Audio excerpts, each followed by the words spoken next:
My name is Professor James Dundas, and a few of my friends have asked me to tell you something that happened to a friend of mine a long time ago.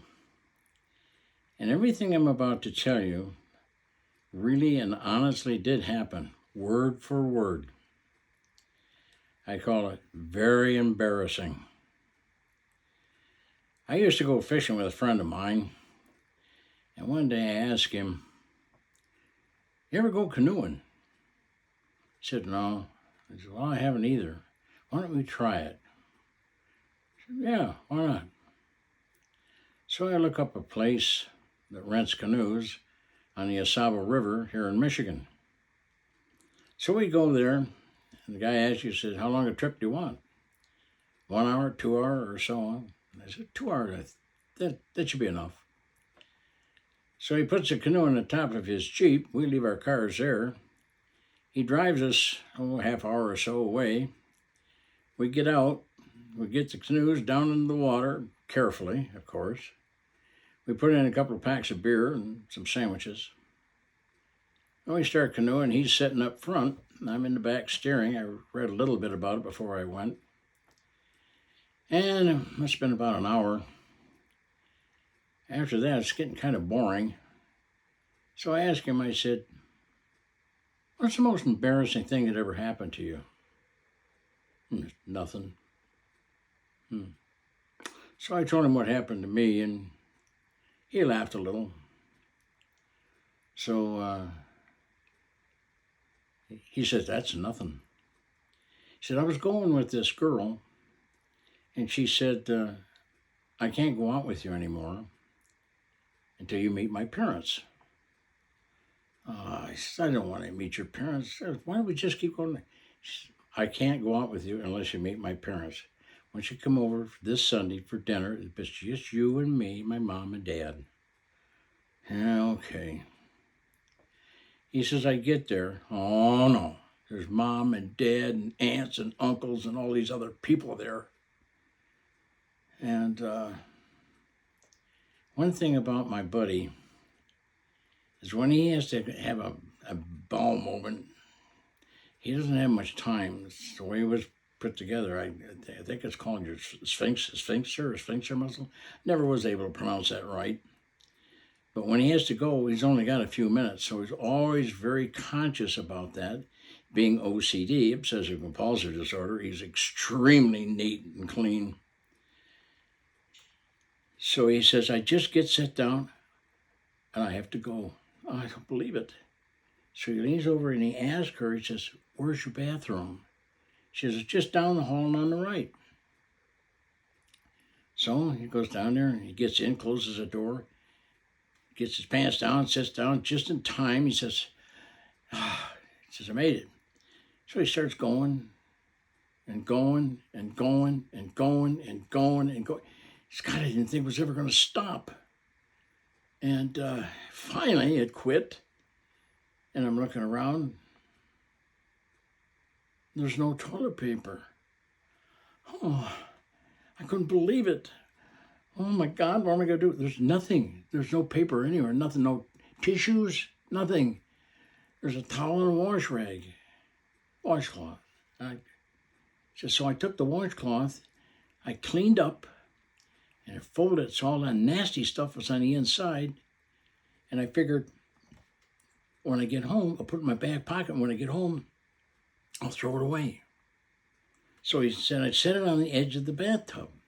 I get up, get my pants up, got those fixed, and I turned and I looked. My God, it's enormous, huge. If there had been a contest, I'd won a prize. He says, that thing is like enormous, and a lot of girth, and it's a floater. So he says, and he's looking at it, he flushes the toilet. He says, it's not going down. It's just kind of moving around like it's searching for something. The toilet outlet, I'd hoped.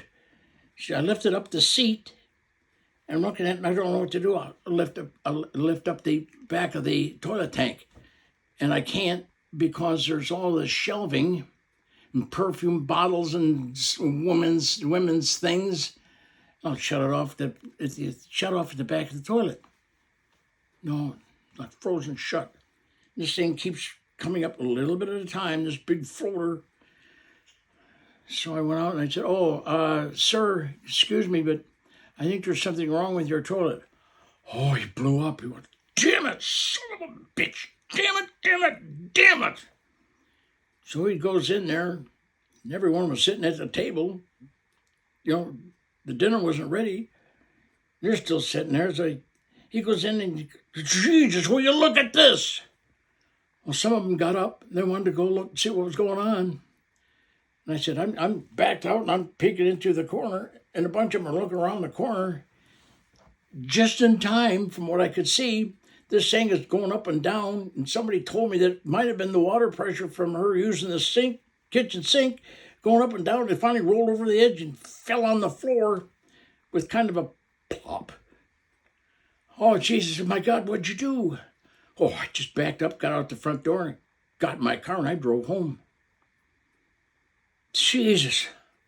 Did you ever see her again? No. No, but you called the next day. What'd she say? Said, "Oh, that could happen to anybody. Why don't you come over this coming Sunday, and I promise it'll be just you, me, my mom, and Dad." Why didn't you tell me the toilet was busted? Well, you put your hands up like this, like you had to wash your hands. There's nothing wrong with the sink. We've been using the toilet next door. Oh, my God, what'd he do? Well, everyone just sat there, not saying it, didn't say a word. He went and got a shovel, just mumbling and swearing all along. And he went in the bathroom, scooped it up, went out in the backyard and buried it. He came back in, and is that what he was? All he did? No. Well, it's worse. Worse? What's worse? Well, he went in the bathroom, and when he was cleaning up, I heard him scream, "Son of a bitch! That son of a bitch wiped his ass on the washcloth!" And I went in there, and he was gotten sweaty, I guess, and he wiped his face, and he had shit all over his face. Oh, he was really mad. But don't worry about it. Oh, I said, "What'd you do?" He said, I just hung up. I was laughing so hard, I tipped the canoe over. Luckily, the water was only a couple of feet deep there. But, oh, gosh, it was really cold. And I got back in the canoe and got what beer was left and put it in. Sandwiches, well, they floated down the river. So I just sat there. It was real quiet.